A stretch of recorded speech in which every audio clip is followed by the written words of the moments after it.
Assalamu alaikum. Graves' disease.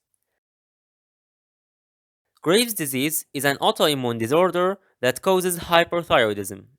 It is also called diffuse toxic goiter. It is the most common cause of hyperthyroidism. In normal conditions, the hypothalamus releases thyrotropin releasing hormone if it detects low levels of thyroid hormone in the blood. In response to that, the anterior pituitary gland releases thyroid stimulating hormone, TSH, also called thyrotropin. TSH stimulates the thyroid glands by binding to the TSH receptors on the thyroid follicular cells. So, the follicular cells convert thyroglobulin into iodine containing hormones. One is called 3-iodothyronine or T3, and the other one is called thyroxine or T4. These hormones are released from the thyroid gland into the blood, where most of them bind to plasma proteins and only a small amount travel free unbound in the blood. These hormones affect most of the cells in the body. When they enter the cell, T4 is converted into T3, which is more active. The thyroid hormone speeds up the basal metabolic rate, so the cell uses more energy, produces more proteins, and burn more fat. It accelerates cortisol synthesis and stimulates the bone resorption. And it also activates the sympathetic nervous system and increases the cardiac output. In Graves' disease, the B cells of the immune system produce antibodies against thyroid proteins. The most common antibody is the thyroid stimulating immunoglobulin, which binds to the TSH receptors on the follicular cells of the thyroid. Doing that, it imitates the TSH and stimulates the cell to produce more thyroid hormones. The autoantibodies in Graves' disease also cause another problems: thyroid hypertrophy and follicular cell hyperplasia, both of which cause the thyroid to enlarge, and it is called goiter. They also stimulate the orbital fibroblasts, which cause them to multiply and make extracellular matrix that builds up in the tissue. Later on, the patient has thyroid associated ophthalmopathy. So, Graves' disease, as we said, is an autoimmune disorder, and the trigger for these autoantibodies is unknown. The main components of Graves' disease are thyrotoxicosis, goiter, ophthalmopathy or exophthalmia, and dermopathy. Thyrotoxicosis is the clinical state associated with excess thyroid hormone activity due to inappropriately high levels of thyroid hormones in the blood. Because the thyroid hormones increase the basal metabolic rate in the body, the patient presents with symptoms like heat intolerance and sweating, weight loss despite normal appetite, fatigue, and tremor. And because the sympathetic nervous system effect is increased, tachycardia, anxiety, and insomnia may be seen.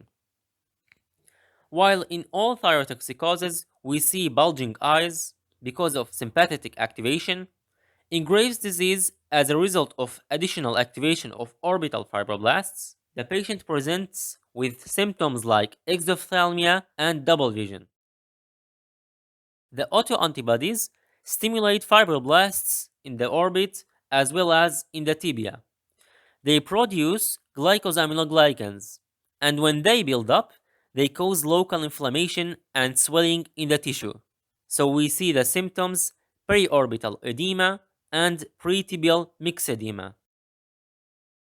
The complications may get severe, and the patient may develop thyroid storm. Thyroid storm, also known as thyrotoxicosis crisis, is a life-threatening complication of Graves' disease. The hyperthyroidism is uncontrolled, and the body goes into a state of severe hypermetabolism. This can happen because of inadequate treatment, or if the patient stops taking the drugs, or develops an infection, or after a surgery.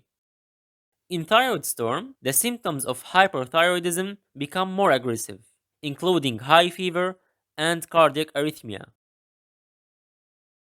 To diagnose Graves' disease, we measure the thyroid hormones and thyroid stimulating hormone in the lab, and we look for the autoantibodies.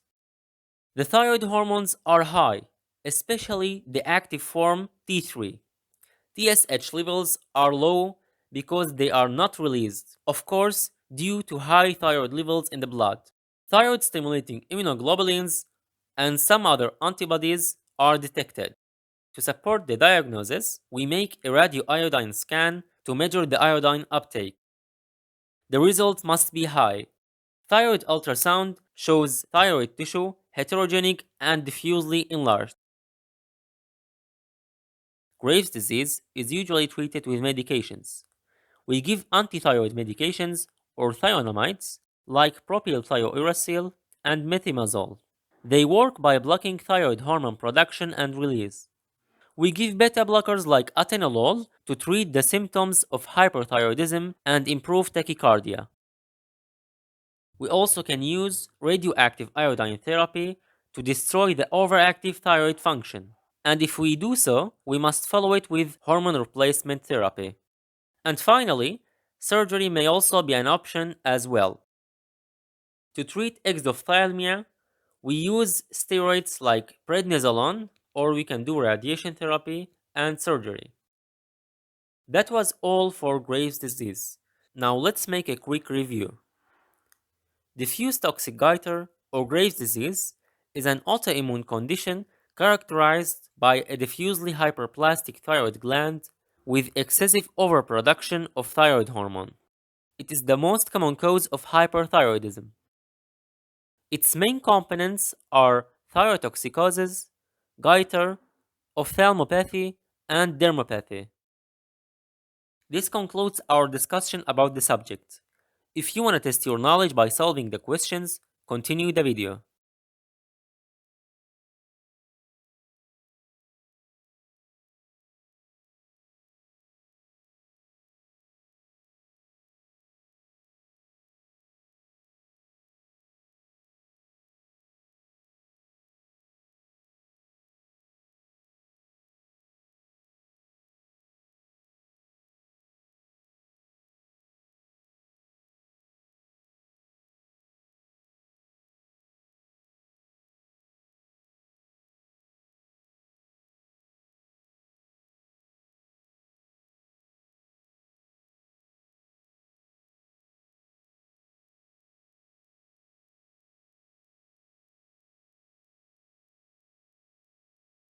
Graves is an autoimmune disease.